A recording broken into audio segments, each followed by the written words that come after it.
Coucou les filles, c'est Aïcha, j'espère que vous allez bien. Aujourd'hui je vais faire une vidéo sur la coloration au henné. Donc j'avais mis sur Facebook que j'avais envie de me faire une teinture et finalement j'ai choisi une coloration au henné de chez Sentifolia. Donc j'ai choisi le henné châtain caramel. Et aujourd'hui donc je vais vous faire une vidéo un peu pratique et je vais vous montrer en fait comment je procède. C'est la première fois que je fais une coloration.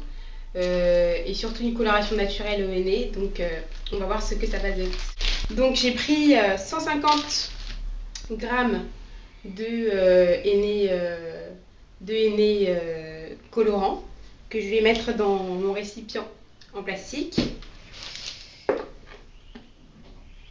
Voilà. Et ensuite, alors il paraît que pour le henné, il faut utiliser une solution acide pour faire éclater les pigments et pour que la couleur puisse se révéler plus encore.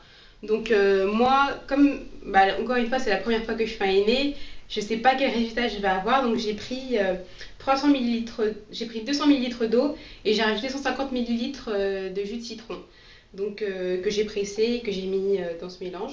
J'ai fait chauffer un petit peu, j'ai pas porté la solution à ébullition, donc je vais mélanger progressivement dans ma bassine avec une cuillère en bois. Voilà, j'utilise pas de récipient métallique parce que apparemment c'est pas recommandé d'après ce qui est écrit sur la notice. Donc on mélange progressivement.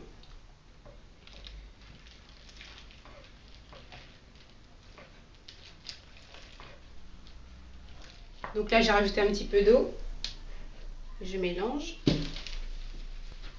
Je rajoute le reste parce que c'est pas suffisant.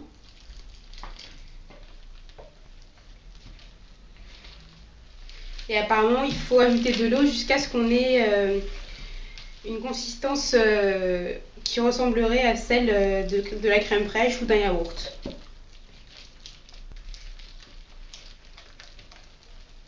Donc il faut bien mélanger jusqu'à ce qu'on n'ait plus de grumeaux. C'est un peu plus liquide que du yaourt, hein, tant pis. Je pense que ça va un petit peu couler quand je vais en appliquer sur mes cheveux.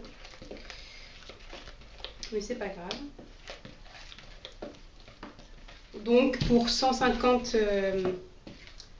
grammes de henné colorant, je pense qu'il faudrait mettre 200 ml d'eau. Voilà, parce que finalement 300 ml c'est trop pour ce que j'ai mis comme henné. Voilà, donc le henné colorant, contrairement au henné neutre, il faut le laisser reposer quelques heures pour que les pigments puissent se libérer au mieux. Mais moi je ne vais pas le laisser reposer parce que voilà, c'est vraiment une sorte de test. Donc je vais l'appliquer tout de suite pour voir ce que ça donne.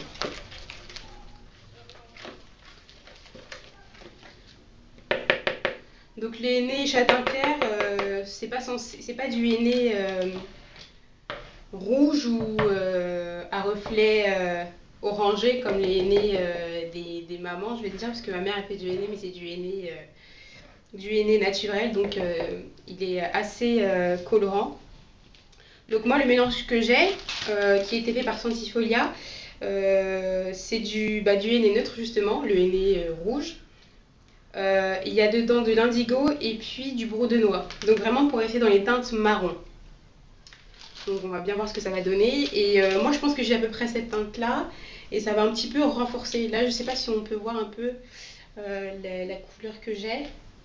Là il n'y a pas trop de soleil. Donc je vais essayer de retrouver des photos où on voit un petit peu la couleur que j'ai au naturel. Mais je pense que ça va pas être trop différent que de maintenant. Donc voilà, j'ai fini de faire mon mélange de henné. J'enfile des gants parce que ça va colorer. Sinon on va avoir les mains rouges, enfin marron pendant quelques jours. J'ai enfilé un t-shirt, un vieux t-shirt. Donc voilà, c'est pour ça que j'ai un truc tout troué. Si je l'abîme, c'est pas trop grave. Et donc je vais faire des séparations pour l'appliquer. Quoi. Donc je pense que je vais diviser en 4 à la main comme ça.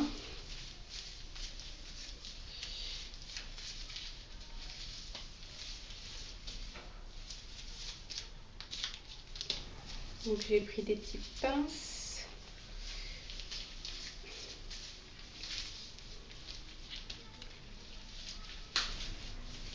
Et là de ce côté.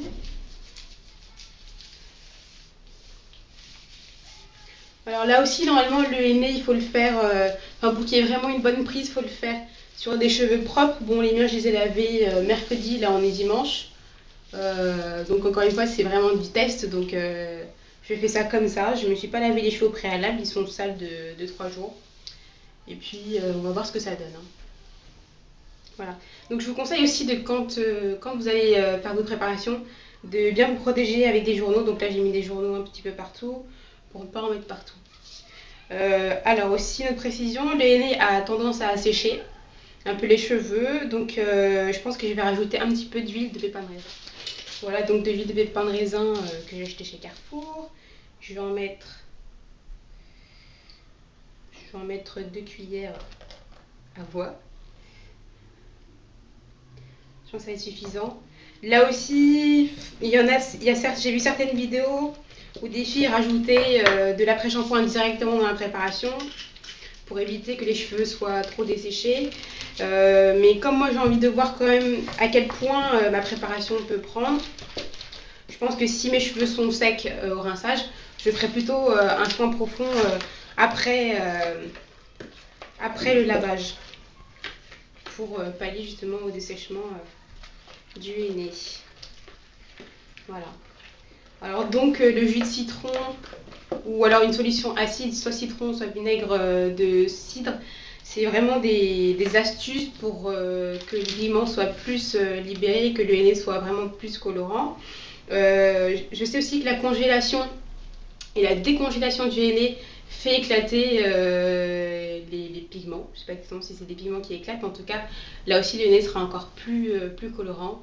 Donc quand je me suis renseignée sur la façon dont il fallait préparer le henné, je suis tombée sur des filles justement qui le mettaient au congélateur pendant quelques jours et le jour de la coloration le sortent, le décongèlent.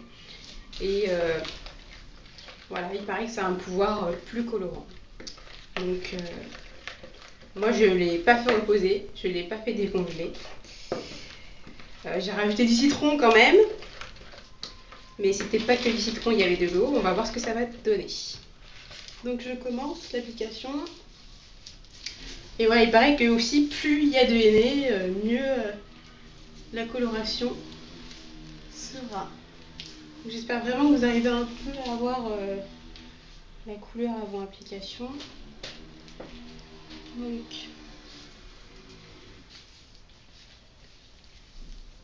voilà, c'est parti.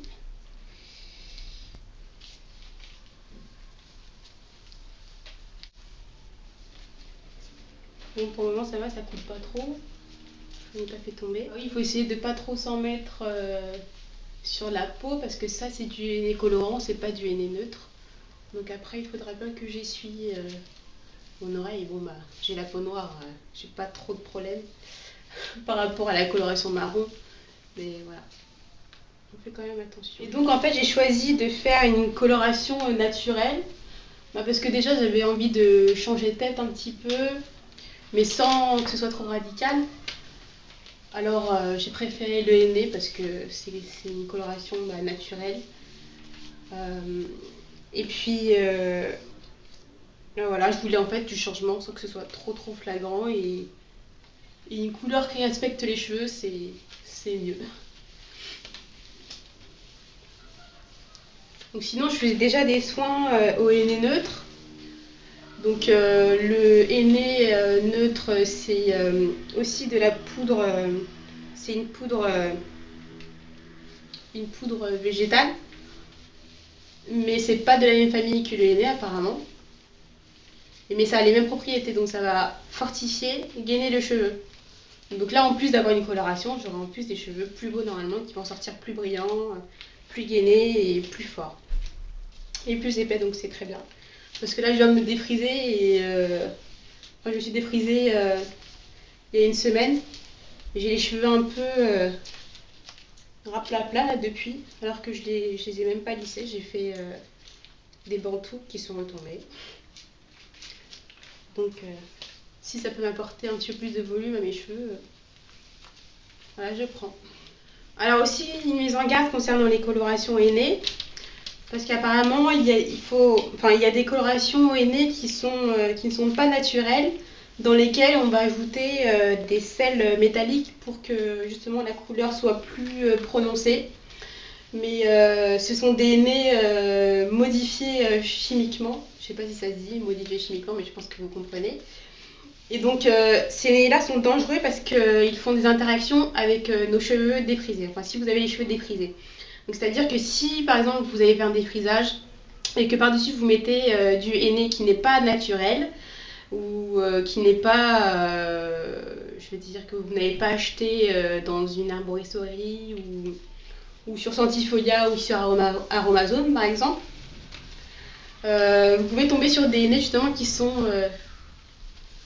ne sont pas naturels et justement l'application de ces hennées modifiés avec des sels métalliques, ça fait fondre apparemment littéralement les cheveux défrisés. Voilà, donc faites très attention quand vous choisissez votre henné. Moi j'ai fait beaucoup de recherches avant d'acheter celui-là et apparemment j'ai eu beaucoup de retours positifs sur les hennées de chez Sentifolia. Donc on verra bien ce que ça donne. C'est vrai que j'ai acheté déjà le henné neutre chez eux. Donc j'ai pas eu de problème quand je l'ai fait, quand je l'avais fait la dernière fois.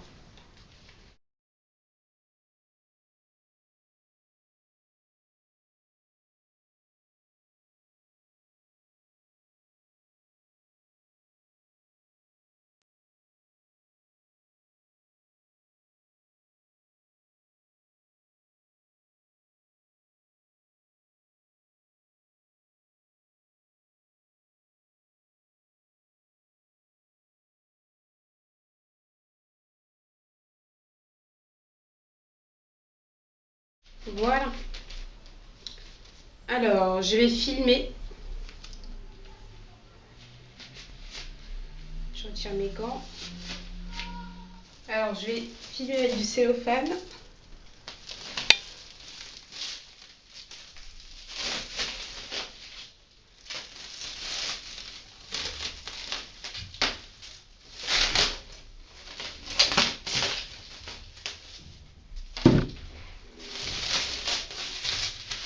Voilà. Donc je vais rester.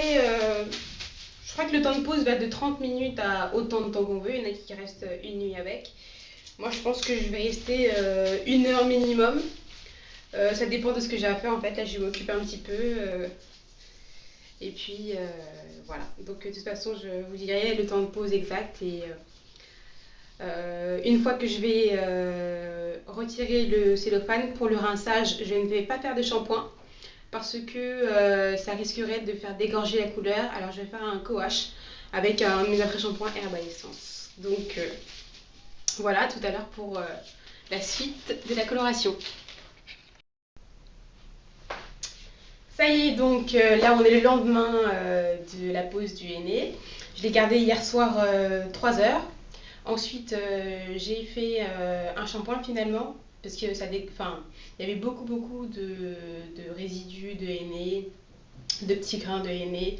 Donc j'ai préféré faire un shampoing hydratant et démêlant de chez Keraker. Donc ça déjà, ça a facilité le démêlage, parce qu'en fait le henné m'a rendu les cheveux un peu secs, mais pas trop. Donc je pense que l'huile de pépins de raisin que j'ai mis dans la préparation avant la pause, ça m'a quand même bien aidé. Mes cheveux n'étaient pas trop secs. Et après, j'ai quand même fait un soin profond humecto pendant 15 minutes avec une Charlotte. Voilà, donc je l'ai gardé 3 heures. Et puis après le lavage, j'ai fait un roller set hier soir. Et donc voilà le résultat. Là, j'ai attendu en fait qu'il passe. J'ai attendu le lendemain parce que hier j'ai terminé. Il n'y avait pas de lumière du jour. Donc là, je pense qu'on pourra mieux voir. Donc c'est un peu plus foncé que ce que j'avais. C'est pas très différent, donc le changement est assez subtil et c'est ce que je recherchais. Donc ouais, c'est plus foncé et je dirais plus chaud que ce que j'avais avant. J'avais une teinte froide et là c'est juste légèrement plus chaud. Donc pour le henné en général il faut attendre 48 heures avant d'avoir la teinte définitive parce qu'apparemment ça s'oxyde encore avec l'air ambiant. Donc je pense que je prendrai des photos d'ici 2 ou 3 jours pour vraiment voir s'il y a encore un changement dans la teinte. Voilà, donc je sais pas trop si on peut voir. Je vais me rapprocher un petit peu. Je trouve que c'est vraiment un marron, bah oui, bah plus chaud. Et bah voilà. Donc globalement, je suis satisfaite parce que mes cheveux sont sont ressortis plus épais, très brillants aussi. Et puis il y avait quand même du volume là, surtout aux racines. Et ça change de la semaine dernière, là où j'avais fait un défrisage et mes cheveux étaient vraiment tout aplatis. Donc là, je suis contente. Donc voilà, pour le moment, ça fait comme un henna gloss, c'est pas vraiment une teinture au henné. Donc on va dire que j'ai pris tous les bienfaits du henné et avec une coloration assez subtile et légère. Je pense que la prochaine fois, si je refais du henné, j'essaierai d'avoir un changement un peu plus prononcé. Et voilà, donc on verra bien pour la prochaine fois. Donc sinon, j'espère que cette vidéo vous aura plu. Et puis, si vous avez des questions, n'hésitez pas. Et je vous dis à bientôt pour les prochaines. Merci.